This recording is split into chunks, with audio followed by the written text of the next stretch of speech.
The thing about Valorant is that its duelist characters have become the game's most iconic names in the scene, and none are more discussed than Yoru. Confused? Well, that's what Yoru is all about, creating moments of panic and sheer fantastical brilliance. That sounds excessive, but the start of this chaotic whimsy is Yoru's gadgetry of illusion. Yoru's entire kit is based on concealing what part of the map a Yoru player currently controls, or is attempting to control. A big part of Valorant is reading what your opponents want to do next. It's a big part of it, actually. And when a character can so purposely foil and bend opponents reading the game, it becomes challenging to proactively deny space, which is, again, a big part of playing Valorant.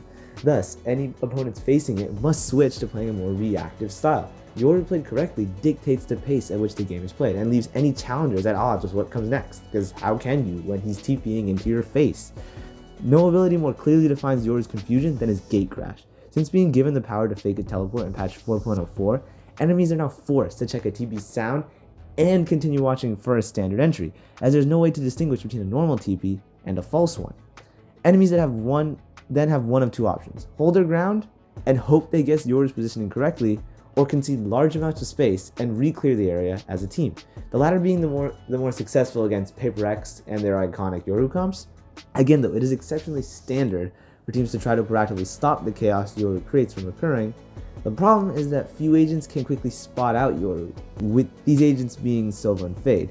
This brings us to the second reason regarding Yoru's strength, and this is his utility soak potential, which utility soak is basically where you aren't actually pushing onto the site, but you're able to pull like a raise nade or an astra suck from the enemy team before you actually push onto the site.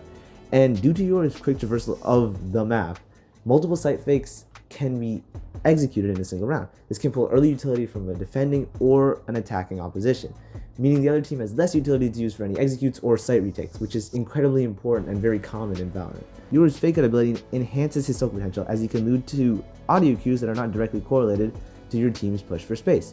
Pushing for space is another big part of Yoru's playstyle, as every one of your abilities can be used to advance a team's assault. His gate crash allows him to be in advanced positions quickly, his flashes are excellent at setting up a push for your teammates, his decoy can distort crosshair placement, and his ultimate can single-handedly expose the opposing team's entire setup. Invisibility is quite strong in almost any game it's been added to.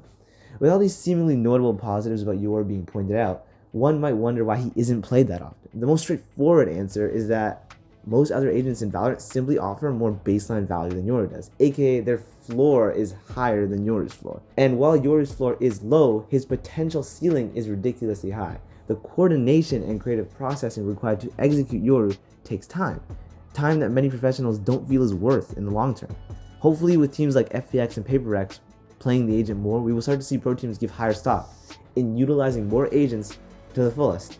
And maybe we'll see Yoru be the highest picked duelist at some point in time in Valorant esports.